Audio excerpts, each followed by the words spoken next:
Бывший сапер армии США Ник Райли работал инженером по безопасности на железных дорогах.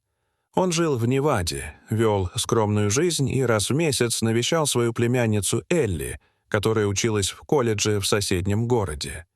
Однажды ранним утром он решил поехать к ней без предупреждения, хотел сделать сюрприз, привезти старый семейный альбом, найденный на чердаке. Ехал он по старому маршруту вдоль ветки железной дороги. Внезапно у моста дорогу ему перегородил пикап.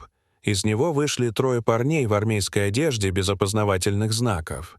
Один из них приказал выйти из машины. «Ты, случаем, не Ник Райли?» «А, если и так», — спокойно ответил Ник. «Ты подвел нас в Зеленой долине. Джек погиб из-за тебя».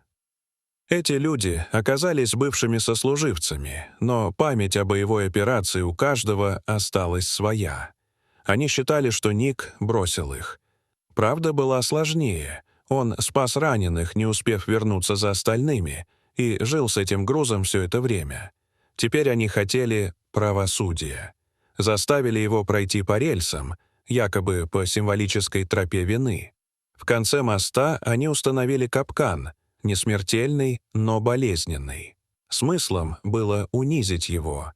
Но они не учли, что Ник знает эти рельсы наизусть, он сам укреплял этот мост. «Я не обязан вам ничего, но если хотите, поговорим как люди.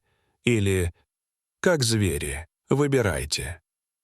Последовал бой, грязный, молчаливый, как в окопах. Ник, несмотря на возраст, был вынослив, решителен и методичен. Он обезвредил их одного за другим, не убив, но показав, что не сломлен. В этот момент подъехал патруль. Машинист заметил драку с моста и вызвал полицию. Ник не стал писать заявление. Он лишь посмотрел на них и сказал: «Иногда проще обвинить кого-то, чем взглянуть в зеркало. Но я все равно вас прощаю».